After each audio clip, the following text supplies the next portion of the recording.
ನಮಸ್ತೆ, ನನ್ನ ಚಾನಲಿಗೆ ಸ್ವಾಗತ. ನಾನು ನಿಮ್ಮ ಸಾನ್ವಿತ ಪೂಜಾರಿ. ನಾನಿವತ್ತು ಹೇಳಿಕೊರಟಿರುವುದು ನಮ್ಮ ದಕ್ಷಿಣ ಕನ್ನಡದಲ್ಲಿರುವಂತಹ ಕಟೀಲು ದೇವಸ್ಥಾನದ ಕಥೆಯನ್ನು.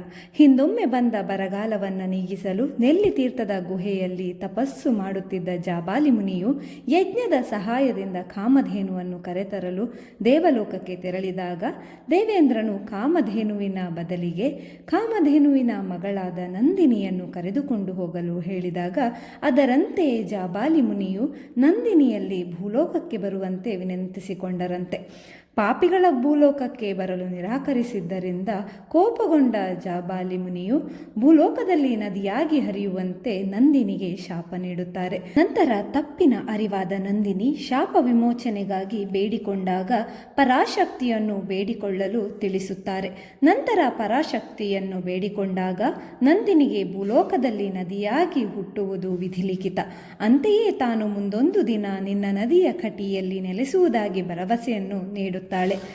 ನಂತರದ ದಿನಗಳಲ್ಲಿ ಅರುಣಾಸುರ ಎನ್ನುವ ರಾಕ್ಷಸನು 3 ಲೋಕವನ್ನು ವಶಪಡಿಸಿಕೊಳ್ಳುವ ಮಹದಾಸೆಯಿಂದ 2 ಮತ್ತು 4 ಕಾಲಿನ ಪ್ರಾಣಿಗಳಿಂದ ಮತ್ತು ಗಂಡು ಹೆಣ್ಣಿನಿಂದ ಸಾವು ಬಾರದಂತಹ ವರವನ್ನು ಪಡೆದು ಎಲ್ಲರಿಗೂ ಹಿಂಸೆ ನೀಡಿ ತನ್ನನ್ನು ಮಾತ್ರವೇ ದೇವರೆಂದು ಪೂಜಿಸಬೇಕು ಎಂದು ಹೇಳಿದ್ದನಂತೆ. ನಂತರ ಅರುಣಾಸುರನು ದೇವಲೋಕಕ್ಕೆ ದಾಳಿ ಮಾಡಿದಾಗ ಹೆದರಿದ ದೇವೇಂದ್ರ ತ್ರಿಮೂರ್ತಿಗಳ ಬಳಿ ಹೋದರಂತೆ. ಅವರು ಕೈಚೆಲ್ಲಿ ಬಿಟ್ಟು ಕುಳಿತಾಗ ಎಲ್ಲರೂ ಪರಾಶಕ್ತಿಯಾದ ಪಾರ್ವತಿಯನ್ನು ಬೇಡಿಕೊಂಡರಂತೆ.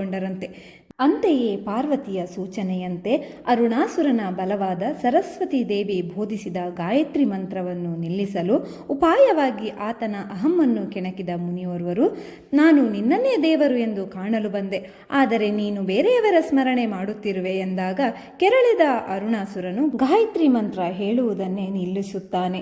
ಇದೇ ಸಂದರ್ಭದಲ್ಲಿ ದೇವಿಯು ಮೋಹಿನಿ ರೂಪ ತಾಳಿ ಅರುಣಾಸುರನ ಎದುರು ನಿಲ್ಲುತ್ತಾಳೆ. ಆಗ ಅರುಣಾಸುರನು ದೇವಿಯಲ್ಲಿ ಮದುವೆಯ ಪ್ರಸ್ತಾಪವನ್ನು ಮಾಡುತ್ತಾನಂತೆ. ದೇವಿಯು ಶುಂಭ ನಿಶುಂಭರನ್ನು ಕೊಂದವಳು ತಾನು ಎಂದು ತಿಳಿಸಿದಾಗ ಕ್ರೋಧಗೊಂಡ ಅರುಣಾಸುರನು ದೇವಿಯನ್ನು ಕೊಲ್ಲಲು ಮುಂದಾಗುತ್ತಾನಂತೆ. ದೇವಿಯು ತಾನು ಕುಳಿತಿದ್ದ ಬಂಡೆಯಲ್ಲಿ ಅದೃಶ್ಯವಾಗುತ್ತಾಳಂತೆ.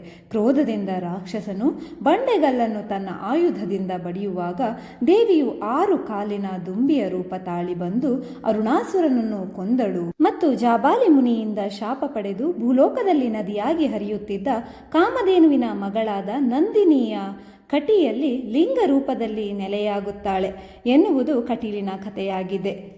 ಕಟಿ ಎಂದರೆ ಮಧ್ಯಭಾಗ, ಇಳ ಎಂದರೆ ಮಧ್ಯಭಾಗದ ಭೂಮಿ ಎಂದರ್ಥ. ನಂದಿನಿ ನದಿಯ ಮಧ್ಯಭಾಗದಲ್ಲಿರುವ ಭೂಭಾಗದಲ್ಲಿ ಈ ದೇವಸ್ಥಾನವು ಇದ್ದು ಕಟೀಳ ಎಂದು ಕರೆಯುತ್ತಿದ್ದು ಕಾಲಕ್ರಮೇಣ ಇದುವೇ ಕಟೀಲು ಎಂದು ಕರೆಯಲ್ಪಟ್ಟಿತು. ದೇವಿಯು ಅರುಣಾಸುರನನ್ನು ಕೊಂದಾಗ ದೇವಿಯನ್ನು ಶಾಂತಗೊಳಿಸಲು ಎಳನೀರಿನ ಅಭಿಷೇಕ ಮಾಡಲಾಗಿತ್ತು. ಅಂತೆಯೇ ಇಂದಿಗೂ ಎಳನೀರಿನ ಸೇವೆಯು ದುರ್ಗಾ ಪರಮೇಶ್ವರಿಗೆ ಸಲ್ಲಿಸುತ್ತಾರೆ. ನಾನು ಅಪ್ಲೋಡ್ ಮಾಡುವ ವಿಡಿಯೋಗಳನ್ನು ನೋಡಲು ನನ್ನ ಚಾನೆಲ್ನ ಸಬ್ಸ್ಕ್ರೈಬ್ ಮಾಡಿ, ಲೈಕ್ ಮಾಡಿ, ಕಮೆಂಟ್ ಮಾಡಿ, ಹಾಗೆ ಶೇರ್ ಮಾಡಿ ನನಗೆ ಸಹಕರಿಸಿ ಅಂತ ಹೇಳಿ ಈ ವಿಡಿಯೋನ ಇವತ್ತಿಗೆ ಮುಕ್ತಾಯಗೊಳಿಸ್ತಾ ಇದ್ದೇನೆ. ಧನ್ಯವಾದಗಳು.